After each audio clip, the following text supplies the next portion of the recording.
Seja bem-vindo ao Página 2. A Organização Mundial de Saúde classifica-o como um fenómeno ligado ao trabalho. O burnout é descrito como o resultado de um stress crónico no trabalho que não foi gerido com sucesso. O problema é que este fenómeno afeta cada vez mais pessoas e é responsável por mais de metade do absentismo. Mas o burnout afeta também estudantes em áreas reconhecidamente exigentes. Por isso, a Escola de Medicina da Universidade do Minho criou mesmo um programa de apoio. Um dos responsáveis é Pedro Morgado, médico psiquiatra e vice-presidente da Escola de Medicina, o convidado do Página 2. Muito boa noite, Pedro. Muito obrigada por ter vindo. Começo por lhe perguntar se o burnout é, do seu ponto de vista, uma doença. Olá, boa noite. Muito obrigado pelo convite para estar aqui consigo. O burnout não é considerado propriamente uma doença, porque nós, quando falamos de doenças, falamos de condições muito específicas que são associadas a alterações, no caso das doenças psiquiátricas, alterações cerebrais também muito específicas, e o burnout é, no fundo, um conjunto de sintomas, portanto, um conjunto de queixas e de sinais que as pessoas apresentam e, como disse na introdução, que normalmente estão relacionadas com a atividade profissional ou académica que as pessoas desempenham. Portanto, o burnout pode manifestar-se como diferentes doenças ou pode manifestar-se apenas como sintomas que não chegam a configurar a existência de uma doença. O que o burnout é um problema seguramente muito prevalente nos nossos dias. Não só porque temos trabalhos mais exigentes, mas também porque a sociedade tem vindo a mudar em muitos aspectos, e falou aqui na questão da exigência, que é um aspecto que é muito importante, até para melhorar as nossas performances, mas que depois acaba por ter consequências importantes na saúde das pessoas. Relativamente aos sintomas, é fácil confundir os sintomas de burnout com a depressão? É fácil confundir, porque muitas vezes o burnout manifesta-se como um síndrome depressivo, como uma depressão. Portanto, quando nós temos uma pessoa que é sujeita a um nível de stress que excede a sua capacidade de gerir o stress, e quando eu estou a falar em capacidade não estou de forma alguma a julgar as pessoas, não estou a dizer que não são capazes de gerir o stress, estou a dizer que a sua estrutura psíquica, a sua estrutura física... Tem um limite. E tem um limite, e esse limite é ultrapassado. Quando isso acontece, pode haver a manifestação sindromática do burnout. E essa manifestação pode ser por um síndrome depressivo, pode ser por um síndrome ansioso, pode ser por uma perturbação de pânico. Portanto, é fácil confundir a depressão com o burnout, porque muitas vezes o burnout manifesta-se precisamente como um síndrome depressivo. E relativamente aos grupos de risco, pensamos em profissões muito exigentes, como os médicos, os professores, mas também os estudantes. Ou seja, o que é que, do ponto de vista profissional, potencia um caso de burnout? Há vários aspectos que estão estudados. Em primeiro lugar, como eu disse, a natureza das próprias profissões. As profissões que mencionou são seguramente profissões muito expostas ao burnout, mas há outros problemas relacionados com a própria organização dos serviços que também determinam que as pessoas possam vir a sofrer de burnout. Por exemplo, trabalhar por turnos, por exemplo, ter jornadas de trabalho muito longas. O trabalho noturno também é um problema. Há algumas questões mais relacionadas com a própria organização, a sensação de injustiça na organização onde a pessoa trabalha, a falta de autonomia das pessoas no desempenho das suas tarefas. Tudo isto são aspectos que estão muito relacionados com o burnout. E, claro, a insatisfação com a remuneração que as pessoas têm em relação ao esforço que entendem que é despendido para exercer a sua profissão. Portanto, há vários fatores e, por exemplo, quando mencionou os médicos ou os enfermeiros, nós identificamos logo aqui uma série de fatores que são muito relevantes para o burnout.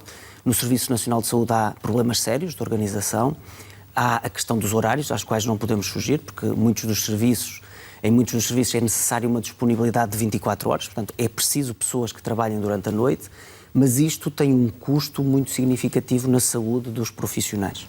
Portanto, as profissões de saúde são profissões seguramente muito expostas ao burnout.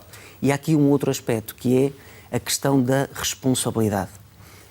Um médico ou um enfermeiro lida com a vida das pessoas. E isto, quer queiramos, quer não, quer se ganhe mais ou menos a experiência, é uma coisa que mexe muito com os nossos valores, com os nossos princípios. E quanto mais sentido de responsabilidade nós temos, mais probabilidade temos também de poder vir a sofrer das consequências do burnout.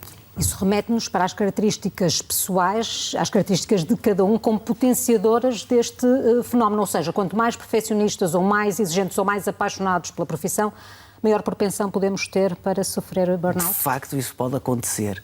E eu saltava agora para o outro grupo que mencionou, que é o grupo dos estudantes. Os estudantes de medicina são um grupo que em todo o mundo é muito estudado, porque de facto é um grupo muito exposto também ao burnout. E uma das coisas que se verificou é que os estudantes de medicina têm níveis de conscienciosidade muito elevados. Portanto, são pessoas muito preocupadas, em regra, com os outros, com a consequência dos atos que praticam. E, portanto, são pessoas que, ao longo do curso, vão ter que aprender a lidar com as insuficiências da medicina e com os fracassos próprios da medicina, porque, de facto, nós temos que lidar com muito sofrimento e, de facto, nós não resolvemos todos os problemas das pessoas, seja porque às vezes não somos competentes, seja a maior parte das vezes porque ainda não temos respostas suficientes para as doenças que temos de tratar. E, portanto, estas características que são prévias à entrada dos estudantes no curso acaba por torná-los mais vulneráveis a virem a sofrer de burnout. De facto, as características de cada pessoa são muito importantes à partida. Isso também é um facto que é replicado em vários estudos que são realizados em diferentes partes do mundo. Esta experiência que está a desenvolver na Universidade do Minho, presumo que desde 2009, Exatamente. Que os alunos estão a ser monitorizados. O que é já possível concluir passados 10 anos?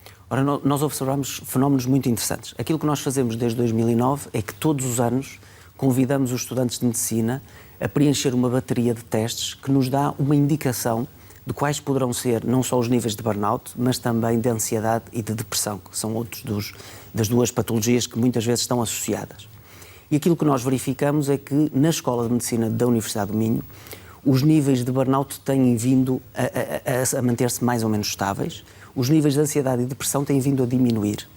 Isto tem a ver com a segunda parte deste projeto. Portanto, nós não estávamos só interessados em monitorizar, nós estávamos também interessados em intervir, em perceber porque é que esta população está em risco e o que é que nós podemos fazer no contexto escolar para podermos mudar esta realidade. É importante eu dizer-lhe que o contexto dos estudantes de medicina também tem vindo a ficar, em termos gerais, muito mais adverso. As pessoas veem nas notícias, começa a não haver vagas para todos os médicos que os ingressarem nas especialidades, os alunos começam a estar mais preocupados com um exame que acontece no final do curso, em que têm que depois selecionar a especialidade para onde vão e que é determinante para as suas vidas. Portanto, há aqui um contraciclo mais adverso em relação àquilo que nós estamos a fazer. O que é que nós fazemos em concreto? Nós não só medimos, como também, em primeiro lugar, criamos uma comissão de apoio ao aluno, que é uma comissão à qual os alunos podem recorrer caso tenham um problema de natureza académica, um problema de natureza psicológica ou um problema, por exemplo, de natureza económica. Eles podem contactar diretamente um professor ou outro colaborador da escola ou podem contactar esta comissão que, garantindo todo o sigilo, irá orientar o aluno para o serviço mais adequado. É importante eu dizer que nós não acompanhamos os nossos alunos, por exemplo, do ponto de vista psicológico. Mas encaminham-nos. Mas encaminhamos para o serviço mais correto e mais adequado para cada uma das situações. E os estudantes recorrem a esse serviço sem qualquer problema? Ou há ainda alguma resistência, muitas vezes associada à resistência que há em assumir uma doença do foro mental? Sem dúvida que existe muito estigma à volta das doenças psiquiátricas. As doenças psiquiátricas ainda não são vistas da forma que são vistas outras doenças. Eu posso lhe dar este exemplo, eu estou aqui com a mão partida e não tenho problema nenhum em trazer o gesso para um programa de televisão. E se calhar seria mais difícil, mesmo para mim, que sou psiquiatra, vir aqui falar consigo sobre uma doença psiquiátrica. As pessoas vão ao cardiologista e dizem a toda a gente, e às vezes têm alguma dificuldade em dizer que vão ao psiquiatra. E isto tem a ver com o facto como nós olhamos para as doenças psiquiátricas. Nós associamos as doenças psiquiátricas não a doenças do cérebro, como todas as outras, que é aquilo que elas são, mas a doenças que dizem respeito à fraqueza da pessoa, à incapacidade de gerir o stress, à incapacidade de resolver as suas emoções. E, de facto, é muito importante nós desmistificarmos estas ideias à volta da doença psiquiátrica. Nos alunos e nos estudantes de medicina também existe o estigma, embora eu quero acreditar que ele é mais reduzido do que noutras populações. Até por força da preparação que estão a receber. Precisamente, nós fazemos também um trabalho nesse aspecto, mas de facto existe estigma. E portanto, nós também ajudamos os alunos não só a procurarem ajuda junto das estruturas da escola, mas a reconhecerem em si próprios os sinais e, se não estiverem à vontade para procurar ajuda na escola, procurarem fora da escola, noutros contextos de cuidados de saúde. Portanto, isso também é pensado, isso também é previsto neste programa. Aquilo que é importante é que as pessoas reconheçam o problema, e que falem sobre o problema, porque falar é sempre o princípio de uma solução. Não há nada que não se resolva e esta é uma mensagem muito forte que nós transmitimos cotidianamente aos nossos estudantes. Voltando àquela questão das evoluções. Portanto, nós verificamos que o burnout se mantém mais ou menos estável. Tem a ver com a carga de trabalho também, tem a ver com a pressão que os alunos recebem por parte do novo exame de especialidade, que de facto vai selecioná-los e que vai pôr alguns deles fora da especialidade. E nós vemos que os alunos dos últimos anos sofrem mais de burnout, em particular aqueles que estão a preparar para este exame de acesso à especialidade. E depois, há medidas que nós próprios, enquanto escola, também tomamos. Nós tentamos compatibilizar os horários dos alunos com as suas atividades extracurriculares. Nós estimulamos muitos alunos a terem outras atividades extracurriculares. Uma das coisas que mais determina o burnout é o facto das pessoas só terem objetivos na sua atividade profissional ou na sua atividade académica. É muito importante as pessoas terem objetivos fora do trabalho e fora da escola e nós estimulamos muito os alunos a fazerem isso. A outra coisa que nós temos verificado é que diminui a ansiedade e a depressão e também um aspecto muito curioso que eu gostava de destacar é que em 2009, como acontece em toda a literatura, tínhamos muito mais situações de ansiedade e depressão nas nossas alunas do sexo feminino e temos verificado que essa diferença está a atenuar-se. Portanto, há uma diminuição muito significativa da ansiedade e da depressão nas nossas estudantes e os estudantes do sexo masculino têm-se mantido mais ou menos nos mesmos níveis. Portanto, as diferenças estão a atenuar-se. Relativamente à terapia, passa por mudanças de vida a nível pessoal, por mudanças de organização nas empresas ou encaminha-nos diretamente para um fármaco? Temos que mudar em todas as dimensões que for possível. A primeira coisa que é preciso mudar, de facto, é as empresas e as instituições de ensino superior e todas as instituições académicas mudarem a sua organização de modo a favorecer o bem-estar das suas comunidades. Em segundo lugar, é muito importante que haja programas de identificação das situações de risco e que as situações de risco sejam encaminhadas. E, em terceiro lugar, há um nível que é mais pessoal, mais individual.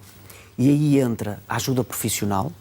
É muito importante recorrer a um profissional que poderá propor diferentes soluções terapêuticas. Elas podem ser a psicoterapia, elas podem ser a farmacoterapia ou outras técnicas de tratamento, mas também mudanças no estilo de vida da própria pessoa.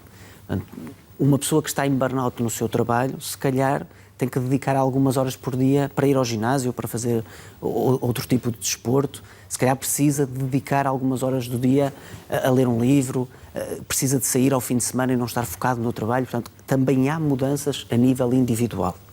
Mas eu queria destacar que quando há doença, a doença não se trata com vontade só. A doença trata-se com apoio profissional e com a implementação de tratamentos adequados para a doença. Porque isto é uma das coisas que também estigmatiza muito. Quando nós temos um amigo com febre, nós não lhe dizemos: tu consegues, se tu pensares e tiveres força de vontade, tu vais ficar sem febre. Mas nós ainda dizemos aos nossos amigos que passam por uma situação de depressão: se tu tiveres força de vontade, se tu fores sair com os amigos, se tu fores passear ao museu, tu vais ficar bom. E de facto isso não acontece, porque a depressão, a ansiedade, são, como eu dizia há pouco, doenças do cérebro, em que há claramente uma disfunção de alguns circuitos cerebrais que depois têm uma repercussão naquilo que são as emoções da pessoa, naquilo que é a sua motivação, naquilo que são os seus pensamentos. Mas não podemos fugir deste dado essencial. São doenças do cérebro que têm que ser tratadas como qualquer outra doença. Sr. Doutor, há um filósofo germano-coreano que utilizou uma expressão muito engraçada como título de um livro, que é: esta é a sociedade do cansaço.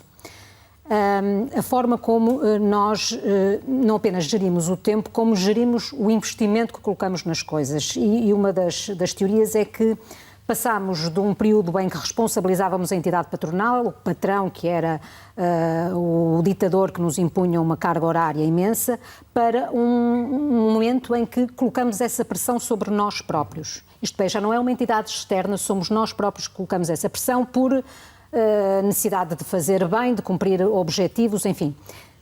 Concorda com esta análise? Faz sentido? Esta abordagem faz sentido? Faz todo sentido. É muito interessante que cite esse filósofo, porque há uns tempos, a convite da ACT, e eu tive a oportunidade de escrever um capítulo sobre o impacto do trabalho na saúde mental. E citei vários exemplos da reflexão que o filósofo produz, porque ele convoca-nos para refletirmos sobre as mudanças que têm acontecido na estrutura de trabalho em Portugal e, de resto, em toda a Europa e no nosso contexto mais ocidental. De facto, nós deixamos de ter muitas estruturas coletivas e passamos a ser muito mais individualistas. A narrativa do empreendedorismo é uma narrativa que comporta muitos riscos para as pessoas, porque hoje as pessoas falham porque não são capazes. Nós dizemos às pessoas, olha, aquele tipo que é empreendedor, ele consegue. Se tu não consegues, tu fracassaste.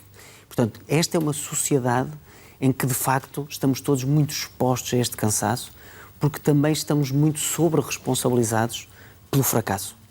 E esta é uma matéria que me causa muita preocupação e que eu acho que nós, enquanto sociedade, temos que refletir coletivamente, efetivamente, de que forma é que queremos transformar o mercado de trabalho e como é que queremos ser competitivos com os outros, mas garantir um equilíbrio e uma compatibilização entre o bem-estar das pessoas, a sua vida privada e a forma como podem ser felizes e usufruir e fruir o seu trabalho. Portanto, eu estou completamente de acordo com essa perspectiva e penso que este é, de facto, um dos problemas que nós temos hoje em dia, é responsabilizar demasiado as pessoas por falhas que muitas vezes são da organização, são da estrutura e não são especificamente da pessoa A, da pessoa B. Mas tudo está a encaminhar-se num sentido contrário. A estratégia de outsourcing, no fundo, é uma estratégia de desresponsabilização das organizações e de transferência dessa responsabilidade para o indivíduo. E isto tem alguns custos que são muito relevantes. A uberização da sociedade, não é? No fundo, não estamos a falar apenas das plataformas de transporte, que todos nós acabamos de utilizar, que eu reconheço que têm algumas vantagens, mas que isolam muito os indivíduos que são prestadores de serviço. E isto, com muita sinceridade, preocupa-me muito enquanto cidadão. Sr. Professor, foi um gosto enorme, muito esclarecedor e até inspirador. Muito obrigada por ter vindo. Dizia-lhe eu que este filósofo definiu a sociedade atual como uma sociedade do cansaço. Qualquer que seja a estratégia, procurar saber é sem dúvida obrigatório. Boa noite, até amanhã.